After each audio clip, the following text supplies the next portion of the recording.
Hello and welcome to pharmacy classes. मैं हूं विशाल। आज हम पढ़ेंगे एफरवेसेंट पाउडर के बारे में।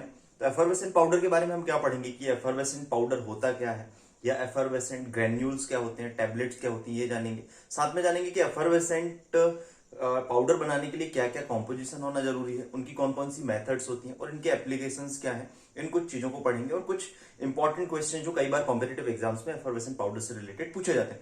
तो सबसे पहले हम देखेंगे एफरवेसेंट पाउडर क्या होता है। इसको समझने के लिए आपने देखा होगा कभी भी इनो या डिस्प्रिन को जब हम पानी में डालते हैं तो उसमें बुलबुले निकलते हैं, that is carbon dioxide release होती है। तो एफरवेसेंट पाउडर ऐसे पाउडर्स होते हैं जिनको जब हम वाटर में ऐड करते हैं तो उनमें कार्बन डाइऑक्साइड रिलीज होती है, जिसको हम एफरवेसेंस बोलते हैं, और इस तरीके के पाउडर को एफरवेसेंट पाउडर बोलते हैं। तो टेक्निकली यदि हमको डेफिनेशन देना होगा तो हम क्या बोलेंगे, एफरवेसेंट पाउडर ऐसे मिक्सचर्स होते हैं जिनमें ऑर्गेनिक एसिड होता है और एल्कली का मिक्सचर होता है, जो कि कार्बन डाइऑक्साइड इवॉल्व करते हैं वाटर के साथ रिएक्ट करके, जब इनको वाटर में ऐड किया जाता है। अब यदि हमको फार्मास्यूटिक्स के पॉइंट ऑफ व्यू से डिफाइन करना होगा कि एफरवेसेंट पाउडर क्या है, तो फार्मास्यूटिक्स के पॉइंट ऑफ व्यू से एफरवेसेंट पाउडर एक सॉलिड डोजेस फॉर्म है जो कि पाउडर फॉर्म में होता है, और वो भी एक कंपाउंड पाउडर है। There is a difference between compound powder और सिंपल पाउडर। सिंपल पाउडर क्या होता है, जिसमें एक ही मेडिकामेंट्स होता है, एक ही इंग्रेडिएंट होता है, वो सिंपल पाउडर कहलाता है। और कंपाउंड पाउडर क्या कहलाता है, जिसमें मोर देन टू इंग्रेडिएंट्स हो, मोर देन वन इंग्रेडिएंट्स उसमें हो, तो उसको हम कंपाउंड पाउडर बोलते हैं। तो आपसे एफरवेसेंट पाउडर कॉम्पिटिटिव एग्जाम में पूछा जा सकता है कि सिंपल पाउडर या कंपाउंड पाउडर, तो ध्यान रखना दैट इज कंपाउंड पाउडर। और ग्रेन्यूल्स, अब हम बात करें कि इसका कॉम्पोजिशन, ये इंटरनली यूज होता है। हम ज्यादातर जो है एफरवेसेंट ग्रेन्यूल्स को इंटरनली यूज करते हैं, ओरल रूट से हम लेते हैं। फिर हम बात करें कॉम्पोजिशंस की, तो इनमें कॉम्पोजिशंस में सबसे इंपॉर्टेंट आपका एसिड्स होता है। एसिड्स में आपके साइट्रिक एसिड, टाइट्रिक एसिड, और एल्कली में आपका सोडियम बाइकार्बोनेट या कार्बोनेट्स होते हैं। और इसमें आपका स्वीटनिंग और फ्लेवरिंग एजेंट भी हम इसमें ऐड कर सकते हैं। तो दूसरा क्वेश्चन जो ज्यादातर कॉम्पिटिटिव एग्जाम्स में पूछा जाता है कि आपको एमसीक्यूज में जो मल्टीपल चॉइस क्वेश्चंस होते हैं, साइट्रिक एसिड, टाइट्रिक एसिड और बाइकार्बोनेट का कॉम्बिनेशन जो है एफरवेसेंट को एवॉल्व करने के लिए जरूरी होता है। तो इसमें दो एसिड्स हैं और एक बाइकार्बोनेट आपका सॉल्ट है। तो इसको ध्यान में रखना है आपको कॉम्पोजिशन, ये कई सारे कॉम्पिटिटिव एग्जाम्स में पूछा गया। उसके बाद में हम बात करते हैं मेथड ऑफ प्रिपरेशन या ग्रेन्युलेशन की मेथड क्या होती है। तो एफरवेसेंट पाउडर को हम दो मेथड से तैयार करते हैं, वेट मेथड या वेट ग्रेन्युलेशन मेथड, और ड्राई मेथड होती है, जिसको हम फ्यूजन मेथड भी बोलते हैं। अब हम बात करते हैं वेट मेथड में क्या होता है।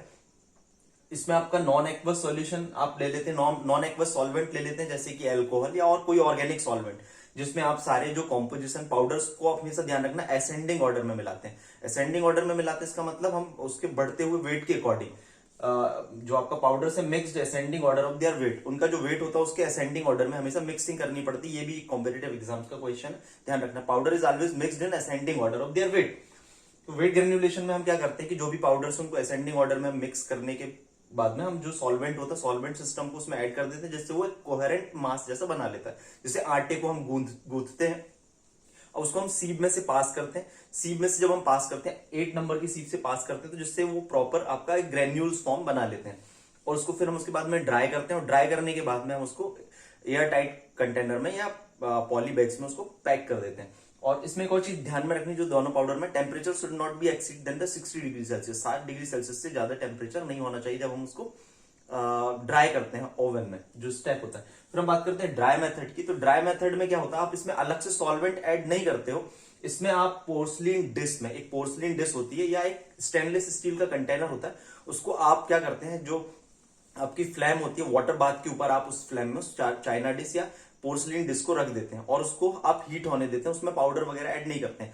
उसको जब हम प्रॉपर तरीके से पोर्सलिन डिश ऐड हो जाती, हीट हो जाती, तब उसमें हम पाउडर को, जो मिक्सचर हमने असेंडिंग ऑर्डर में मिक्स किया हुआ है, उसको हम ऐड कर देते हैं। पहले से हम ऐड क्यों नहीं करते हैं, क्योंकि इसमें जो ड्राई मेथड होती है, इसको फ्यूजन मेथड भी बोलते हैं। यदि हम पहले से ऐड कर देंगे तो आपका जो है साइट्रिक एसिड और बाइकार्बोनेट रिएक्ट करके वो आपका कार्बन डाइऑक्साइड को तो इवॉल्व करेंगे ही, साथ में आपका क्या होगा, इसमें साइट्रिक एसिड वाटर को लिबरेट करता है। मतलब साइट्रिक एसिड जो रहता है उसमें water as a crystalline form में होता है, जो कि हीट करने में लिबरेट हो जाता है, और वही वाटर आपका मिक्सिंग वाली मेथड में यूज होता है। तो ये आपको जो है 1 से 5 मिनट तक के बीच में, जब पोर्सलिन डिश जो आपकी हीटेड होती है, तो उसी टाइम पे वो वाटर को लिबरेट करता है, और जिससे आपकी मिक्सिंग अच्छे से हो जाती है और पाउडर एक कोहेरेंट मास बना लेता है। यदि हम स्लोली धीरे धीरे उसको उसमें हीट होने देंगे तो क्या होगा, वाटर धीरे धीरे एवोपरेट हो जाएगा और मिक्सिंग प्रॉपर नहीं होगी। तो इस बात को हमें ध्यान रखना है। जब वो अच्छे से कोहेरेंट मास बना लेता है तो उससे निकालने के बाद में हमको सीब नंबर 20 से उसको पास करते हैं। सीब नंबर 20 से पास करने के बाद में उन ग्रेन्यूल्स को हम ड्राई करते हैं ओवन में। ओवन में ड्राई करने के बाद में हम उसको जो है वही, इसमें रूल वही है, 60 डिग्री सेल्सियस से एक्सीड नहीं होना चाहिए टेम्परेचर हीट करते समय। फिर उसको हम पैक करके रख देते हैं।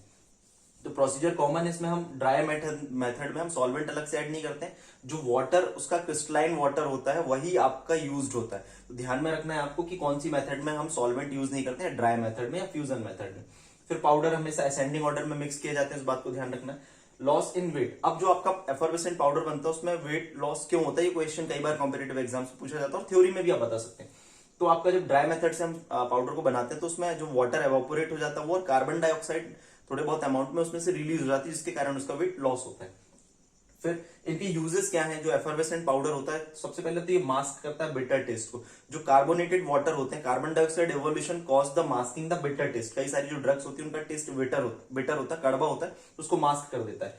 फिर एक पॉजिटिव साइकोलॉजिकल इंप्रेशन होता है, जब आप देखते हैं डिस्प्रिन को जब वाटर में ऐड करते हैं और वो आपके एफर्वेसेंस को रिलीज करते हैं, तो ये पॉजिटिव इंपैक्ट या जो पावर को शो करता है उस ड्रग की, ये एक साइकोलॉजिकल इंपैक्ट है जो पेशेंट को जल्दी रिलीव करने में हेल्पफुल होता है।